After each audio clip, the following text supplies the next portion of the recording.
Amém, meus amados irmãos. Louvado seja o Senhor. Hoje a gente quer dar prosseguimento à nossa reflexão nesta nossa classe na escola dominical. Nós estamos estudando sobre cosmovisão cristã, sobre a maneira de nós enxergarmos a vida à luz da Sagrada Escritura. E a gente vai continuar pensando sobre isso. E o estudo específico que nós estamos refletindo é sobre religião na cosmovisão cristã. E uma pergunta é levantada. E a pergunta é a seguinte: todos os caminhos levam a? Todos os caminhos levam a? Pedir, por favor, ô José, apaga só essa luz aqui, por favor, meu irmão. Obrigado. Muito bem, então eu queria convidar você para a gente orar de novo. Vamos orar mais uma vez. Ó Senhor, ajuda-nos a entender a Tua palavra. Ó Deus, abre o nosso entendimento. Ó Espírito Santo, nos ilumina e que possamos ser ensinados por Ti. Perdoa, Senhor, as nossas falhas e ajuda-nos a vivermos a Tua vontade, a vivermos o Teu querer. Nós oramos assim, ó Deus, e Te pedimos que o Senhor nos abençoe para a Tua glória e para o Teu louvor. Amém e amém.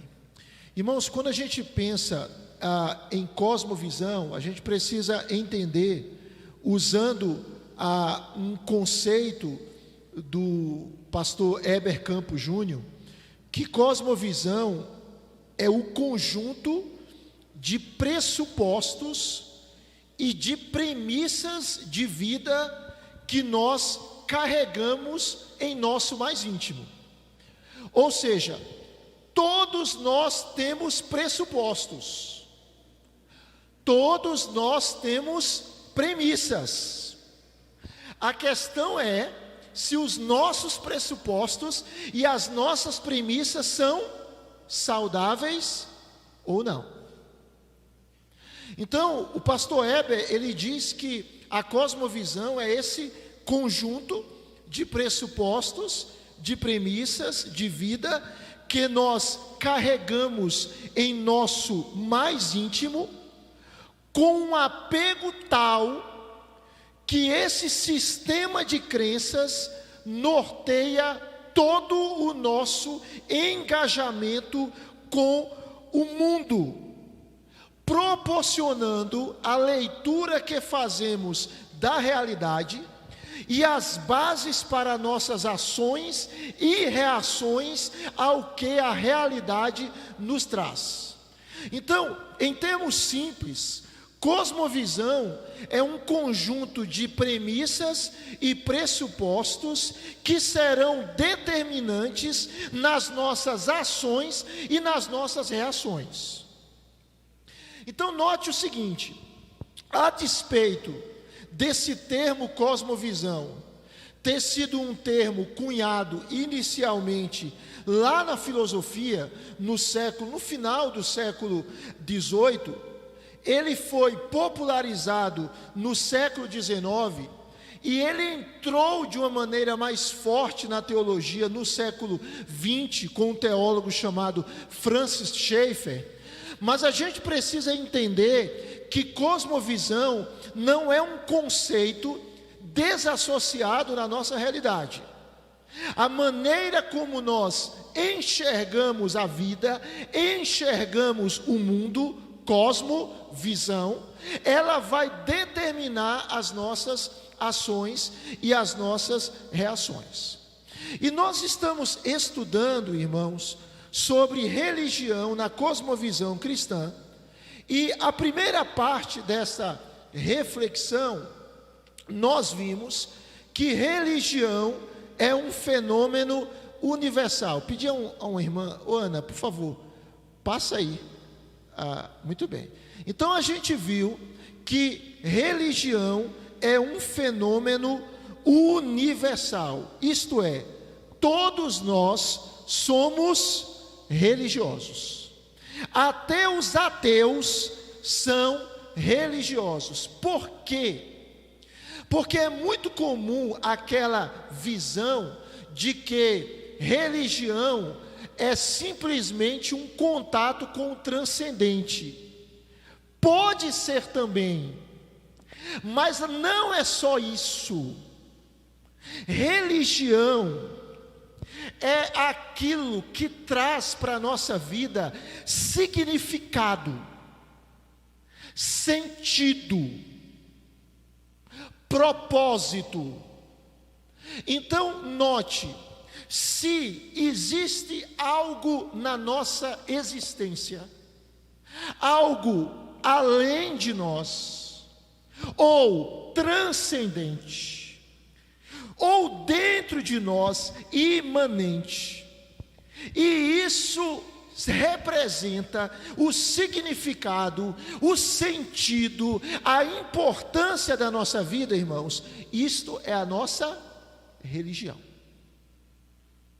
Então nós vimos que o ser humano, ele é religioso por natureza, e quem colocou esse senso de religião nele foi o próprio Deus. Então nós somos incuravelmente religiosos. A religião, ela é um fenômeno universal em todas as culturas, em quaisquer ambientes que nós possamos ir, a religião está presente. E João Calvino chamava isso, a gente já estudou isso, tá bom, irmãos? Então, eu só estou passando rapidamente. João Calvino chamava isso de senso da divindade ou semente religiosa. Então é importante que nós entendamos que nós somos religiosos a partir da criação. Mas vem uma pergunta: toda religião é boa, sim ou não? Sim ou não? Por que não?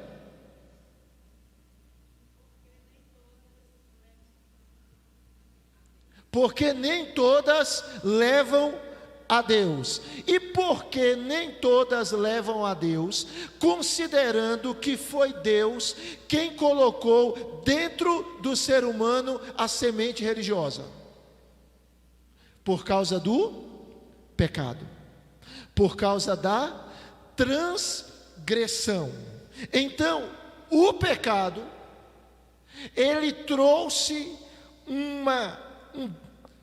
deixa eu tentar usar a expressão aqui, ele nos desviou do propósito original de Deus. Tanto que uma das definições dos conceitos de pecado é que pecado é errar o alvo. Pecado é errar o alvo. Aí a gente começou então, irmãos, a tratar sobre a perversão da religião. E o que é a perversão da religião? A perversão da religião é a idolatria. Deus criou o homem para que o ser humano pudesse amá-lo, pudesse adorá-lo, mas este homem caiu. E a queda, ela não enfermou o ser humano, a queda matou o ser humano. Então, o homem não se tornou moribundo por causa da queda. O homem morreu. Ele se desconectou da própria vida. E como ele está alienado desta vida, e ele não tem vida inerente em si mesmo, ele morre. E ele se torna alguém perdido. mas o seu sentimento religioso continua. Contudo, pelo fato dele estar desconectado com a vida, dele estar em trevas, pois está separado da luz do mundo, que é o próprio Deus, que é o próprio Senhor Jesus, o que ele faz? Ele vai buscar de alguma forma vivenciar a sua religiosidade, mas por conta da queda, a sua religiosidade é uma religiosidade corrompida. E aí nós vimos no último estudo um texto de Romanos capítulo 1, do verso 22 ao verso 25, em que o apóstolo Paulo nos mostra que o ser humano, ele, mesmo tendo conhecimento de Deus, que conhecimento é esse? Que Paulo diz lá em Romanos 1, lembram? Que conhecimento é esse? Proveniente de onde? Proveniente da criação, a revelação geral, a revelação natural. Este homem, mesmo tendo este conhecimento de Deus, ele não adora a Deus, mas ele deixa de adorar? Ele adora a criação, e ele reduz Deus a duas mãos, ou a quatro patas, ou a um ser que rasteja sobre o ventre. Mas ele vai adorar um falso Deus. E o que é a adoração de um falso Deus? A Bíblia chama isso de idolatria. E neste processo de desenvolvimento da sua religiosidade, o homem, se necessário, ele vai imaginar um Deus para si mesmo, mesmo que esse Deus seja ele próprio, e assim ele vai adorar a Deus, porque, como dizia Calvino, o ser humano é uma fábrica de ídolos. Até aí tudo tranquilo, irmãos? Fácil, né? Simples. Muito bem. Nós vamos para um texto conhecido, Êxodo capítulo 20. Êxodo capítulo 20. Êxodo capítulo 20 trata sobre aquilo que nós chamamos de decálogo, ou os 10 mandamentos.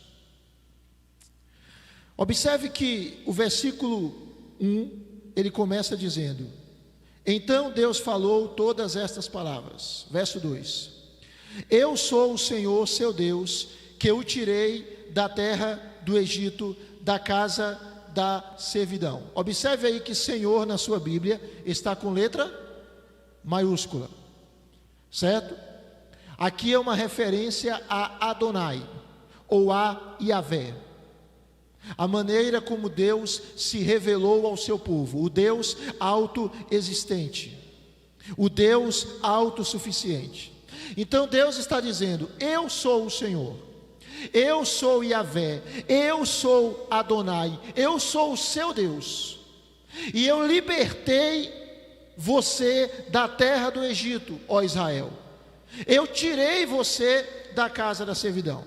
E aí nós temos o primeiro mandamento do decálogo. E qual é esse mandamento?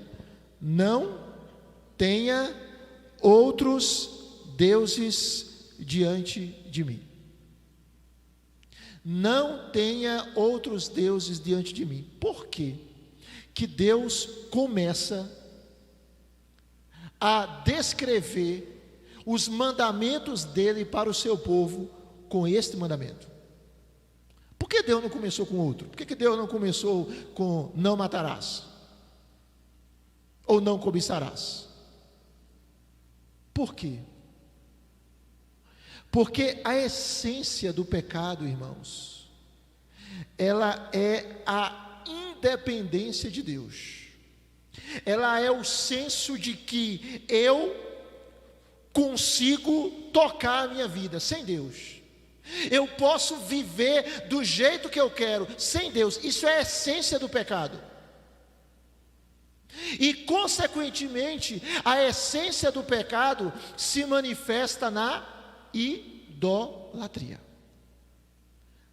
Parece-me que foi o John Piper, que certa feita ele disse o seguinte: se você escolhe algumas partes da Bíblia para crer e não crê em outras, ou seja, se você crê apenas em uma parte da Escritura e não em outra parte, Piper diz, você não crê na Bíblia, você crê em você mesmo. Você se torna o seu parâmetro, o seu modelo, o seu Deus, a sua fonte de crença. Então, diante da realidade de que o ser humano é um ser tendente a querer viver independentemente de Deus, o Senhor diz: não tenha outros deuses diante de mim. Essa expressão diante de mim, ela significa em oposição a mim.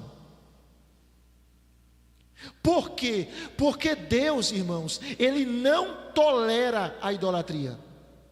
Deus, Ele não aceita um Deus rival, uma divindade pagã. Então, o que nós temos aqui? Nós temos Deus dizendo o seguinte: que todos os deuses falsos, sejam eles de pedra, de ouro, de prata, de bronze, sejam eles filosóficos, ideológicos, não importa, todos os deuses falsos, tudo aquilo que toma o lugar de Deus na nossa vida, é uma oposição a Ele. É uma ofensa a Ele, e por isso nós não podemos ter outros deuses além do Senhor. Está claro isso aí, irmãos? Está tranquilo? Todo mundo está entendendo? Nós não podemos ter outros deuses além do Senhor. Perceba o seguinte: a idolatria, ela é o pecado mais denunciado na Sagrada Escritura. Por quê que ela é o pecado mais denunciado na Sagrada Escritura? Porque ela é um pecado recorrente, porque é um pecado que o nosso coração é tendente, inclinado. Então eu coloco aí algumas coisas. Veja bem, a idolatria, ela é proibida no Decálogo, Êxodo 20, versículo 3, e no versículo 4, é interessante que o segundo mandamento, ele continua na temática da idolatria, quando ele diz: não faça para você imagem de escultura, nem semelhança alguma do que há em cima no céu, nem embaixo na terra, nem nas águas debaixo da terra, não faça a imagem. E no verso 5 diz: não adore essas coisas, nem preste culto a elas. Então note, a idolatria é proibida no Decálogo. A idolatria acendeu a ira divina contra o povo de Israel lá no deserto. Lembra daquela história? Êxodo 32, Moisés foi para onde? Ele vai para o monte, e o povo começa a achar que Moisés está demorando, e Arão estava ali com o povo. E qual foi a sugestão daquela nação que tinha sido liberta por Deus com sinais claros? Deus livrou Israel lá do Egito, usando as 10 pragas. Não foi Israel que se auto-libertou, que se auto-emancipou, foi Yahvé que o libertou. E o texto vai nos mostrar que simplesmente aquele povo se reuniu em volta de Arão e disse assim: levante-se, faça para nós deuses que vão adiante de nós, pois quanto a este Moisés, o homem que nos tirou do Egito, não sabemos o que lhe aconteceu.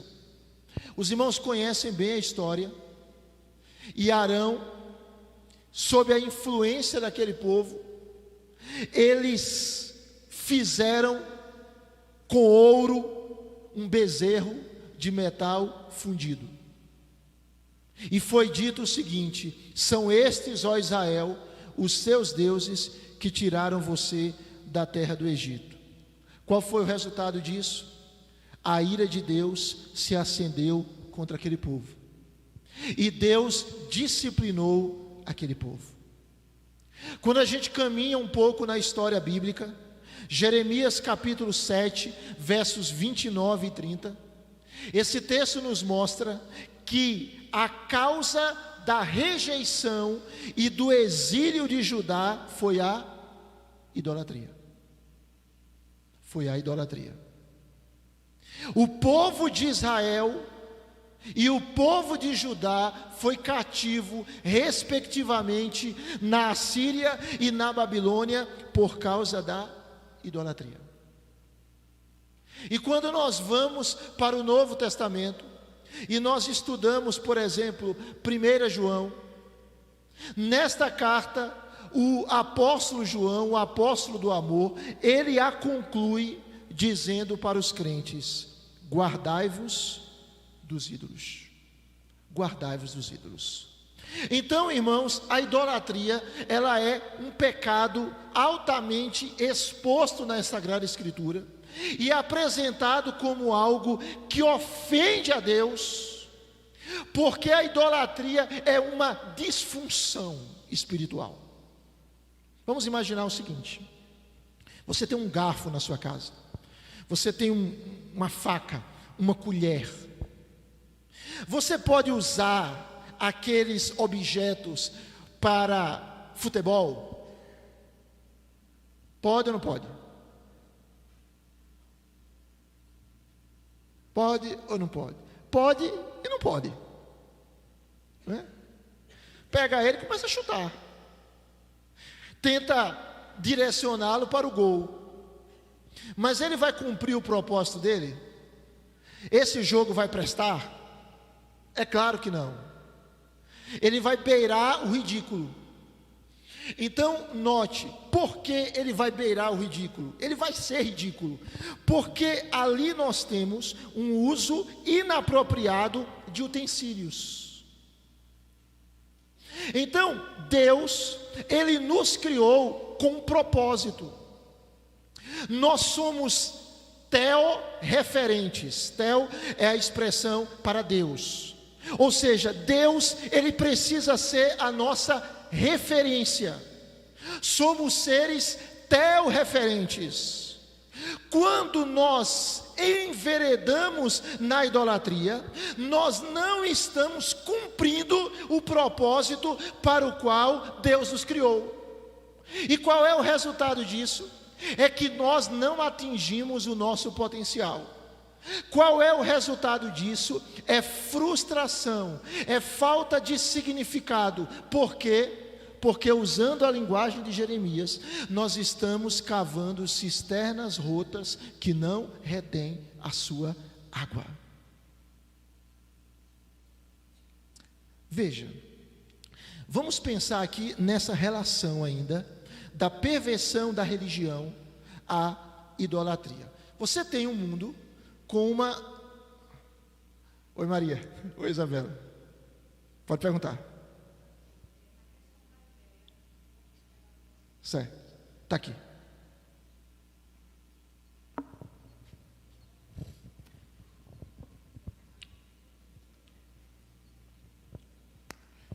Irmãos, até aí está claro?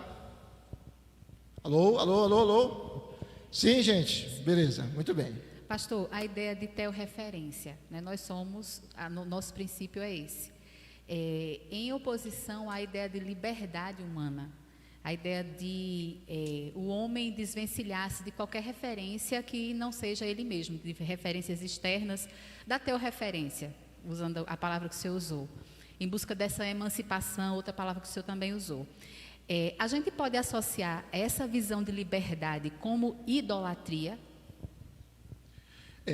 A visão pecaminosa da liberdade. Isso, do homem solto, livre, né, do que ele chamaria das amarras da religião, das amarras de que Deus impõe ao homem. Essa liberdade é só rebeldia ou a gente pode dizer que ela é também idolatria? Ela é uma idolatria. Por que que ela é uma idolatria? Porque ela é uma autodivinização. Certo? Por que que ela é uma autodivinização? Porque quando o indivíduo diz assim: eu quero me emancipar e aí ele usa expressões, de todas as amarras religiosas, de todos os preceitos, de todos os padrões, de todas as normas. Quando o ser humano diz assim, eu não quero que a visão judaica cristã venha dirigir a minha vida. Quando o ser humano age assim, ele está dizendo uma outra coisa também. Ele está dizendo o seguinte: eu sou o capitão da minha alma, eu sou o responsável pelo meu destino, eu posso decidir o que é melhor para mim. Então, se eu posso decidir o que é melhor para mim, então eu sou o meu Deus. Se eu sou o meu Deus e Yahvé não é o meu Deus, eu sou idólatra. Eu sou idólatra. E o que acontece? Ele perde a consciência de uma realidade bíblica e histórica. Nós não fomos criados para nos autogovernar.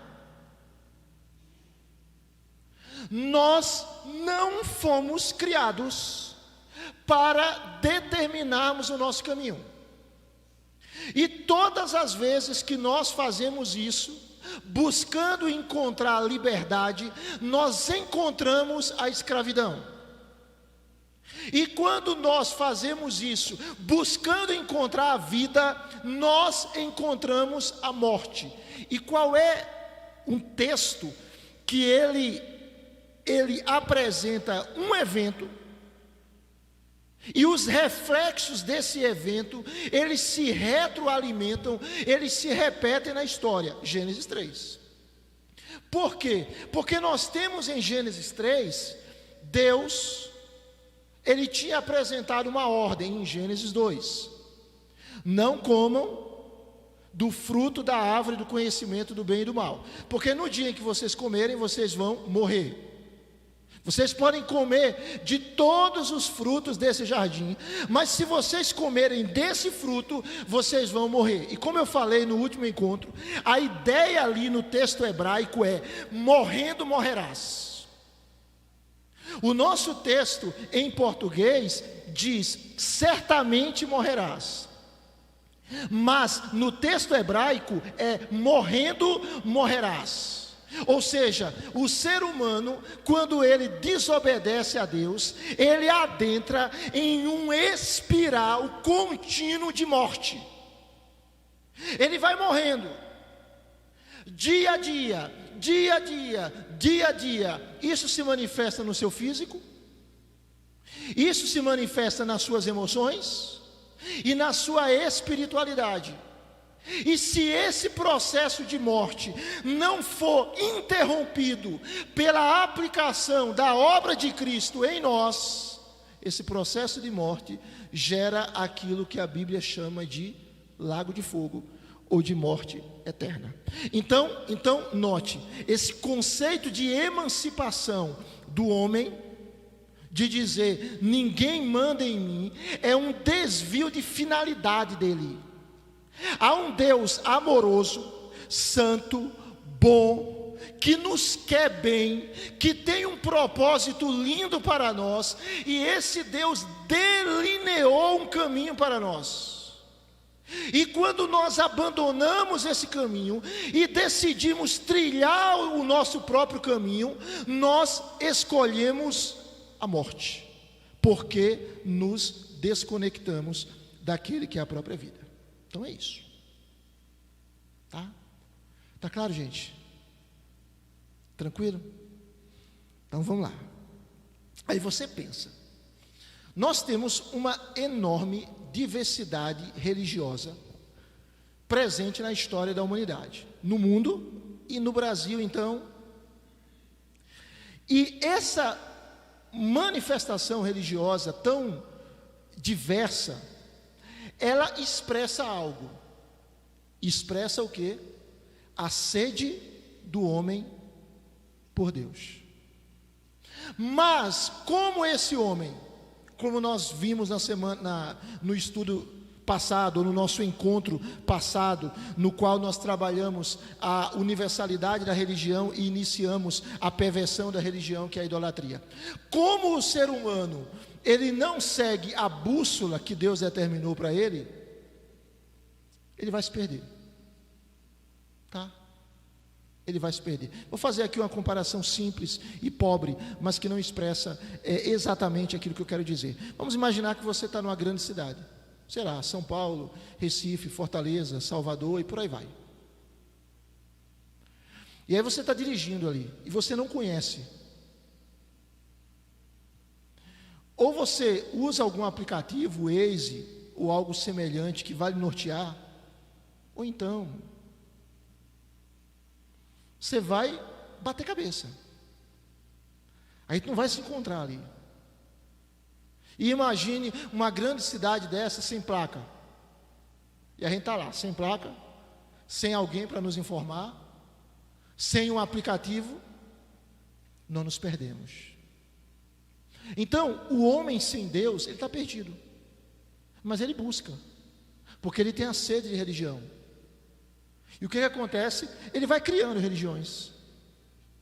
Ele vai criando expressões religiosas. Só que essas expressões religiosas falsas, elas terminam sendo uma manifestação concreta da adoração rebelde, cega, imaginativa e equivocada do homem. E aí a gente poderia mencionar um monte, né? Eu só vou citar algumas aqui. Animismo, totemismo, não vou explicar por causa do tempo, tá? Hinduísmo, kardecismo, islamismo, bahaísmo, xamanismo, candomblé, budismo, umbanda, Hare Krishna e por aí vai. Essa infinidade de religiões existentes, a despeito, quem sabe, da boa intenção dos seus adeptos, dos seus membros, ela é uma expressão idólatra. Por quê? Porque ela rejeita o conhecimento do verdadeiro Deus, e ela usa a imaginação humana para moldar para si mesmos um Deus falso, um Deus feito à imagem de cada cultura. É interessante essa questão, porque eu falei que religião não tem a ver apenas com a busca de um contato com o transcendente, mas religião está ligado também à procura de significado para a vida. Você estuda um pouquinho, por exemplo, o hinduísmo, e o conceito de hinduísmo está muito ligado a uma divindade inerente, a uma divindade dentro de nós e não meramente fora de nós. Então nós temos aqui manifestações religiosas idólatras, mas eu queria expandir um pouquinho mais com os amados irmãos isso, pensando o seguinte: nós vivemos em uma sociedade altamente secularizada, uma sociedade naturalista, cientificista. E em nossa sociedade, irmãos, secularizada, o que acontece? Nós podemos procurar, e procuramos, o ser humano, por deuses mais sutis. Não se faz um altar de pedra, de ouro, de prata, mas se levanta altares no coração. E qual é um dos grandes ídolos da sociedade contemporânea? É o dinheiro. A Bíblia não diz que o dinheiro é a raiz de todos os males. Com o dinheiro você pode fazer muita coisa boa, mas a Bíblia diz que o amor ao dinheiro é a raiz de todos os males. Então o problema, irmãos, não é o dinheiro. O problema é quando o dinheiro ele se torna uma potestade. O dinheiro se torna um Deus que ele domina a minha vida. Não sou eu mais que administra ele, é ele quem me administra. É ele quem determina como eu vou viver. É ele quem faz a minha agenda. É nele que eu encontro significado. O que é isso? Isso se chama idolatria. Mateus capítulo 6, versículo 24, você pode abrir esse texto, um texto também conhecido. Jesus está no Sermão do Monte, e no Sermão do Monte Jesus diz algo, na verdade ele diz muita coisa preciosa, linda, mas em um determinado momento, antes dele tratar sobre ansiedade, é interessante, né? Antes de Jesus tratar sobre não vos preocupeis, não fiquem ansiosos com aquilo que vocês vão comer, com aquilo que vocês vão beber ou se vestir. Antes de tratar sobre isso, Jesus diz, verso 24: ninguém pode servir a dois senhores, porque ou irá odiar um e amar o outro, ou irá se dedicar a um e desprezar o outro. Vocês não podem. Jesus não disse, vocês não devem. Jesus disse, vocês não podem. Ou seja, há uma impossibilidade, há uma incongruência, há uma incompatibilidade. Você não consegue. Vocês não podem servir a Deus e às riquezas, ou servir a Deus e ao dinheiro. Por quê? Porque Deus disse em Êxodo 20, versículo 3: não terás outros deuses diante de mim. Não terás outros deuses que façam oposição a mim, que rivalizem comigo. E por que Deus disse isso? Porque Ele não aceita um Deus rival. Porque, como diz Isaías, Ele não vai dar a sua glória a outrem, nem a imagens de escultura. E note um detalhe: esse texto aqui, na língua grega, riquezas, não é apresentado em um gênero neutro, como se fosse algo impessoal. Jesus usa uma expressão aqui que descreve as riquezas como uma potestade,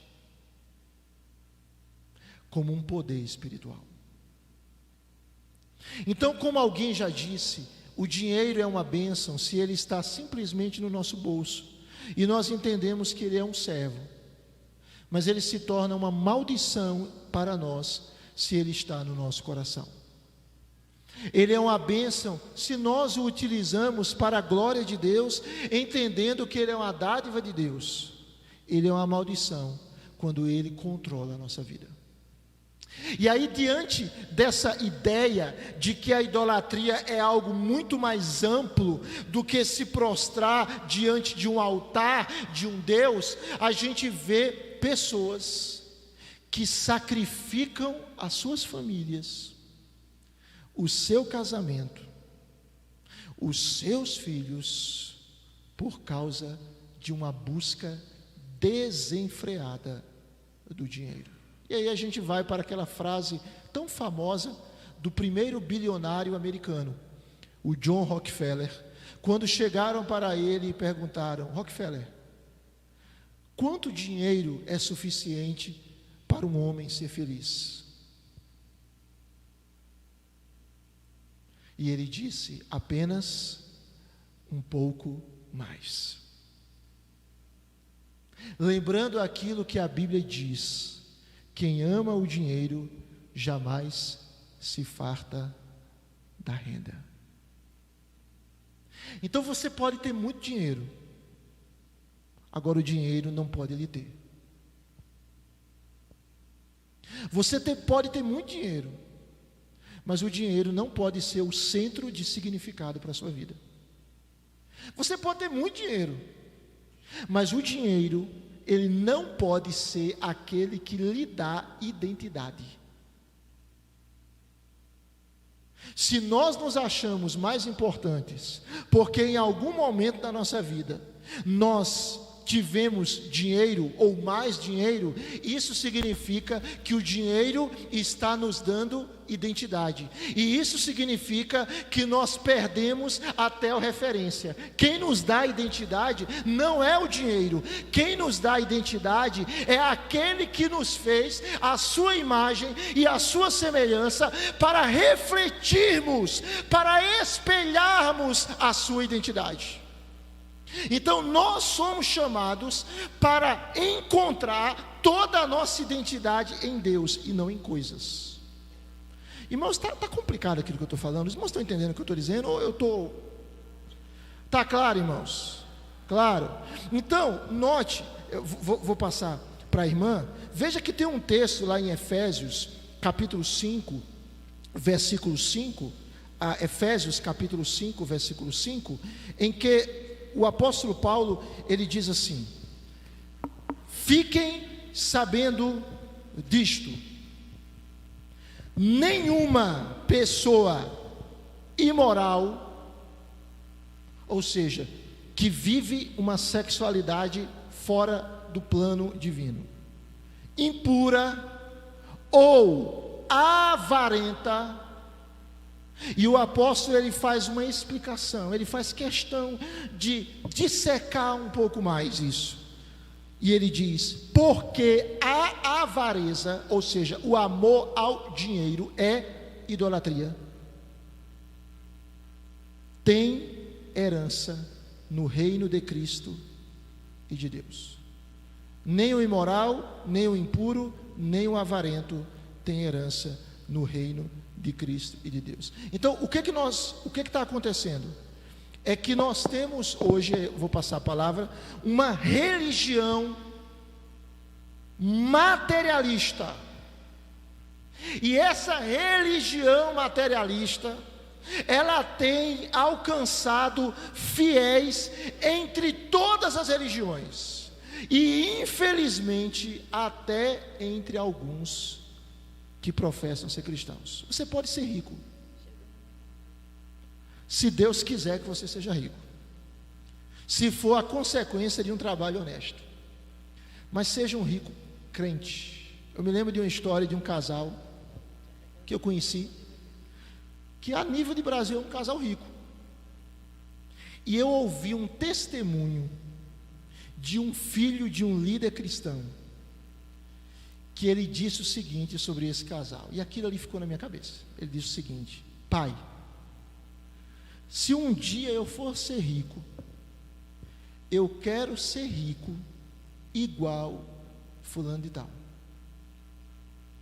Por quê? Porque eles são ricos, mas antes de serem ricos, eles são crentes. São ricos, mas são fiéis. São ricos, mas são generosos. São ricos, mas servem a Deus e as pessoas com as suas riquezas. São ricos, glória a Deus, mas não são idólatras. Glória a Deus. Quem que ia falar? Era Maria? eu, pastor. Oi, Maria. Mas você já respondeu a minha pergunta, porque eu ia fazer justamente que incoerência era essa que há entre nós cristãos, que já sendo vivos, vamos assim dizer, escolhidos, chamados, eleitos, continuamos a buscar o Deus errado, não é? Por que essa tão grande incoerência? Entendeu? Seria essa a minha pergunta, não é? Mas você já respondeu parcialmente essa pergunta. Parcialmente, né? Pois é, assim, é o coração idólatra, é a influência do mundo ainda dentro do ser humano, entendeu, irmãos? Porque assim, irmãos, comece a observar homens de Deus na Bíblia. Abraão foi rico? Abraão foi rico? Foi ou não? Sim, muito rico. Jacó ou Israel foi rico? E rico. Jó foi rico? Rico. Deus os punia por eles serem ricos? Não. Mas a riqueza na vida deles foi simplesmente o resultado da bênção de Deus, e não o alvo da existência deles. Veja a diferença, veja como é sutil, tá? E isso é tão sério, irmãos, que mesmo o Novo Testamento nos mostrando que Deus pode nos abençoar materialmente, porque na verdade Ele é o dono do ouro e da prata. Então, se Deus quer que você prospere materialmente, glória a Deus por isso. Se Deus lhe dá a capacidade de juntar riquezas, é Deus quem lhe dá, glorifica a Deus com isso, honre a Deus com isso, mas lembre-se, isso não deve ser o seu alvo e o meu alvo. Isso deve ser simplesmente o resultado de algo, e se Deus coloca na nossa mão muitos bens, a gente precisa orar ainda mais e dizer: por que o Senhor colocou tudo isso na minha mão? Com certeza não é para eu me envaidecer, com certeza não é para eu achar que agora eu sou importante, agora eu tenho valor porque eu tenho isso, agora vão me respeitar. Não é para isso, é para que esses recursos que não são meus, são de Deus, possam ser usados para a glória de Deus e conforme a vontade de Deus. É para isso. Vamos lá. Aí você tem... Oi, Isabela. Desculpa, pastor. Não. É porque é ainda de um assunto que o senhor falou agora há pouco, a ideia de potestade. Porque, grosso modo, a gente tem a ideia de uma personificação, certo? Algo real, assim, um ser, enfim, nessa linha. E o Senhor colocou que o dinheiro se torna uma potestade. Então, o que é uma potestade? Qual a definição de potestade? Uma potestade é um poder espiritual capaz de cativar os corações. É uma potestade, em termos simples, né? Então, potestade é uma referência a um poder espiritual que tem a capacidade de tornar indivíduos servos dele. Isso é uma potestade. O Richard Foster é um livro assim, muito bom dele. Eu não sei se esse livro é publicado ainda. Eu já citei esse livro aqui na igreja outras vezes. Dinheiro, Sexo e Poder. É um livro que vale a pena você ler. O livro tem 3 partes, que são esses 3 temas: dinheiro, sexo e poder. E quando ele trata sobre dinheiro, ele fala um pouco sobre isso. Quando ele mostra que a Bíblia não trata o dinheiro simplesmente como algo assim, neutro. É neutro. A Bíblia trata o dinheiro como se ele tivesse um poder de nos atrair. E pense um pouco aí, pense a nossa experiência. Veja como o dinheiro ele tem um poder de, não é verdade?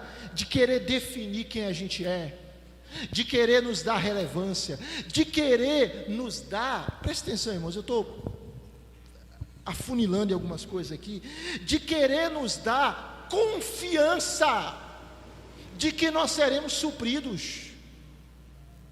Irmãos, esse elemento de achar que o dinheiro é quem nos supre, é um elemento da queda. Se nós olhamos o relato de Gênesis capítulo 1 e capítulo 2, nós não vemos em nenhum momento Deus dizendo que as coisas vão nos sustentar. Nós vemos Deus dizendo que Ele iria sustentar. É esse o padrão. É Deus dizendo para o homem que Ele iria mantê-lo. Estava lá o homem no jardim do Éden, juntamente com a sua esposa, os frutos ali. E Deus diz ao homem, presta atenção, cultive a terra e guarde. Mas não é para ser sustentado. Ele iria cultivar e guardar a terra como uma expressão da sua referência, da sua teorreferência, como uma manifestação da imagem e semelhança de Deus nele, como uma expressão do mandato cultural, mas não era o cultivo da terra que iria sustentá-lo. Quem iria sustentá-lo era o próprio Deus. Então essa ideia de que é o trabalho quem me sustenta, é o dinheiro quem me sustenta, Deus usa o trabalho e usa o dinheiro, mas quem nos sustenta não é nem o trabalho e nem o dinheiro, é o próprio Deus. Presta atenção, às vezes a gente vive situações de aperto financeiro. Às vezes porque o salário diminui, às vezes porque está desempregado, às vezes porque gente adoece, o carro quebra, as despesas se acumulam e tal. Mas algo que a gente pode experimentar, irmãos, como crentes, é que mesmo em meio a dificuldades, mesmo em meio à falta, há alguém que nunca falta, é o próprio Deus. Ele nunca falta. Davi viveu isso. Quando ele disse, eu fui moço e agora eu sou velho, mas jamais vi um justo desamparado, nem a sua descendência a mendigar o pão. Então como nós precisamos, como crentes, irmãos, crermos que quem nos sustenta é Deus. Aí, voltando ao ponto que eu estava tratando, o que acontece? O indivíduo ganha muito dinheiro, ele está com um monte de dinheiro no banco, e aí ele faz algo parecido com aquele louco que Jesus descreve lá em Lucas, quando ele diz assim, alma, regala-te, descansa, a tua vida está encaminhada, eu vou fazer celeiros maiores e tal. E aí Jesus diz para aquele homem louco, esta noite vão pedir a tua alma, e o que você tem preparado, para quem será? Qual era o problema daquele homem? É que ele achava que quem ia dar segurança para ele era o dinheiro. E perceba como isso é uma tentação sutil. Voltando, o indivíduo está cheio de dinheiro no banco, está cheio de bens, e ele diz, a minha vida está arrumada, está feita, não preciso mais me preocupar com nada. Por quê? Porque ele tem dinheiro. Então ele acha que quem vai dar segurança para ele é o dinheiro. Percebe como é sutil? Não significa que você não deve trabalhar, a gente deve trabalhar. E a gente, como crente e como pessoas que acreditam que o trabalho é uma vocação, é um chamado de Deus para nós, a gente tem que trabalhar muito. Como nós acreditamos que nós glorificamos a Deus com o nosso trabalho, a gente tem que trabalhar muito, mas entendendo que quem nos mantém é Deus. É por isso que logo depois de Jesus falar que não podia servir a Deus e o dinheiro, Jesus disse, não se preocupe com a comida, nem com a bebida, nem com as vestes. Por quê? Porque o Pai Celestial que cuida dos pardais, o Pai Celestial que cuida dos lírios do campo, Ele é quem cuida de você. É Ele quem cuida da gente, irmãos. É Ele quem cuida de você. É Ele quem lhe mantém, quem lhe sustenta. Vamos lá. Caminhar mais um pouquinho e a gente vai parar. Ô pastor, Oi. Então a gente, só a título de ilustração, seria uma boa ilustração essa ideia da potestade. E aí, para quem conhece, o anel de Sauron? O anel de Sauron é uma potestade. O anel de Sauron é uma referência ao Senhor dos Anéis, uma obra fantástica, né? Escrita por um católico, chamado Tolkien, um homem que vivenciou lutou na Primeira Guerra Mundial, amigo de C.S. Lewis, e ele escreve algumas obras. A mais famosa é O Senhor dos Anéis, e que ele apresenta uma figura, uma personificação do mal chamado Sauron, descrito como Senhor do Escuro. E Sauron, ele forja alguns anéis, e dentre esses anéis ele forja um anel, e esse anel ele tem um poder de dominar os outros anéis, e todas as pessoas que têm contato com esse anel são tentadas, são potencialmente subjugadas por esse anel. Esse anel é o que? É a representação do pecado. é a representação do mal, a capacidade que o mal tem de cativar e de escravizar o ser humano. Perfeito, exatamente, o anel de Sauron, o Senhor do Escuro, tá? Aí você tem, que só um parênteses, a série da Amazon, Os Anéis de Poder, que usa a terminologia o Senhor dos Anéis e figuras do Senhor dos Anéis, ela não descreve o pensamento de Tolkien, tá? Então, se você assistir a série da Amazon Prime, ali nós temos alguns personagens do Tolkien, mas ali não é Tolkien, tá? Tem uma visão, não sei se eu falo isso, uma imagem do pecado é que o pecado é um parasita. O que acontece com o parasita? O parasita, ele precisa de um corpo para sobreviver. Ele não tem uma existência própria. Então, ele precisa de algo para ele sobreviver. E ele se une a um corpo e ele desfigura esse corpo e ele suga desse corpo. O pecado é um parasita, tá? E às vezes existem expressões hoje da sétima arte que parecem parasitas.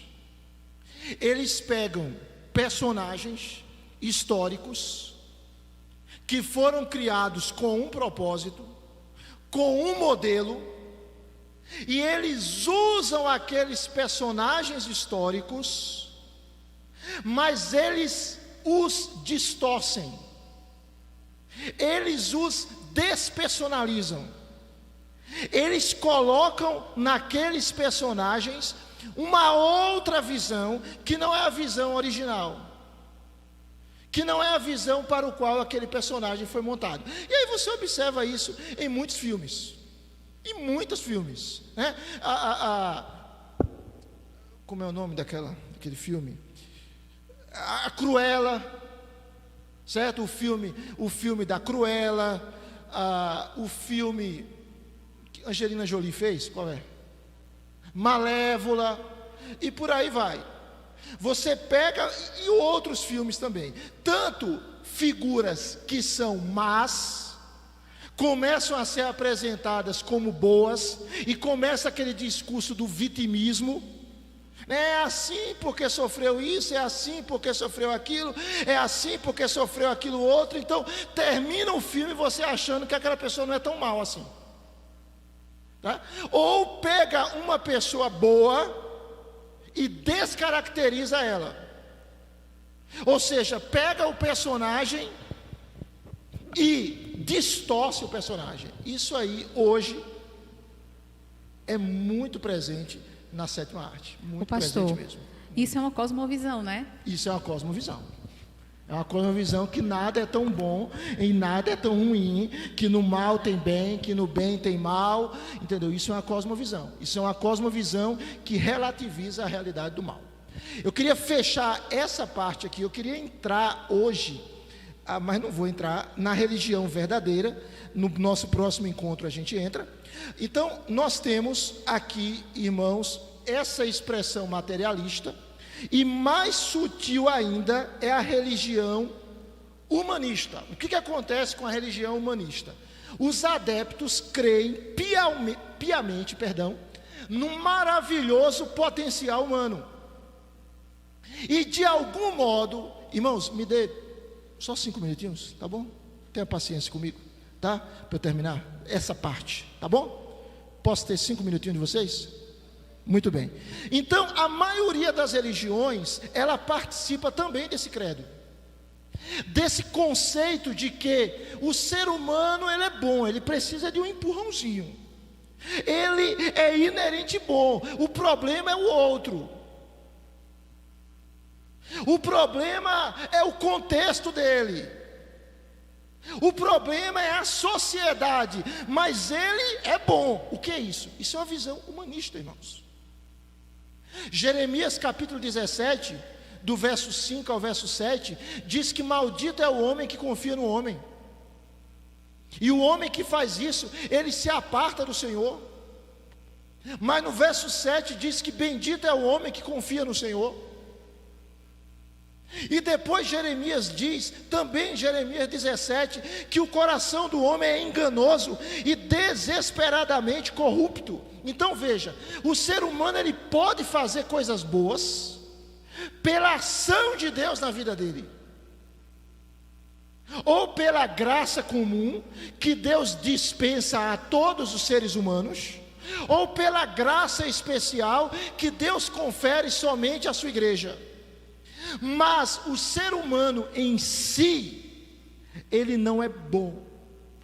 E qual é a expressão da religião humanista? É aquela ideia da autossuficiência, ou do racionalismo, ou do cientificismo, não vai dar para explicar isso hoje, ou do positivismo. O que é isso? São variações dessa forma de religião. São expressões que tentam mostrar que o ser humano, ele pode por si só avançar. E isso não é a verdade. O ser humano, ele não consegue se auto-redimir. O ser humano, ele precisa de um redentor. A ciência não vai nos redimir, por melhor que ela seja. A educação não vai nos redimir, por melhor que ela seja. O único que pode nos redimir é Jesus Cristo. É por isso que a ciência avança, a educação avança, mas nós temos a sensação que o mundo piora. Que o mundo, ele vive uma espiral de degradação. Por quê? Porque o único que pode redimir o mundo é aquele que morreu pelo mundo, Jesus Cristo. Só Ele pode fazer isso. Então, concluindo por hoje, e aí próximo encontro a gente trabalha a religião verdadeira. Todos os seres humanos são adoradores. A pergunta é: o que ou a quem nós estamos adorando? A quem nós estamos adorando? Nós só iremos encontrar realização na vida, irmãos, se nós adoramos o Deus verdadeiro.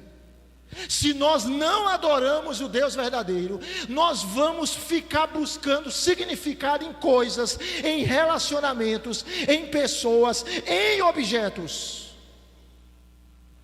Que Deus nos livre da idolatria. Por quê? Porque a idolatria é uma ofensa ao verdadeiro Deus e Criador de todas as coisas. E a Bíblia diz que os idólatras, 1 Coríntios 6, 9 e 10, eles não herdarão o reino de Deus. Eles não entrarão no reino de Deus. Deus abençoe o meu coração, o seu coração. Deus se revelou a nós pela sua palavra, e você em Cristo tem um caminho seguro para seguir, e você precisa de Cristo, eu preciso de Cristo, e que nós possamos adorar o único que preenche o nosso vazio, e nos dá liberdade, e nos dá sentido, e nos dá significado, o Deus Todo-Poderoso. Vamos orar? Senhor, obrigado por esta manhã aqui. Pedimos que o Senhor aplique a Tua palavra ao nosso coração. Pedimos que o Senhor nos livre da perversão da religião, que é a idolatria. E que o Senhor encontre em nós verdadeiros adoradores, que Te adorem em espírito e em verdade. Abençoa, Senhor, o nosso coração e nos guia nos Teus caminhos. Ó Senhor, muito obrigado por Jesus Cristo, o nosso Redentor. Muito obrigado, porque nele nós temos esperança, nele nós temos salvação, nele nós temos vida eterna, nele nós temos restauração, nele nós temos milagre, nele nós temos saída, nele nós temos uma nova vida. Obrigado, Senhor, em nome de Jesus. Amém. Deus abençoe, irmãos. Obrigado aí, que Deus acompanhe a todos. Vão na paz até a noite, se Deus quiser. Pela cruz.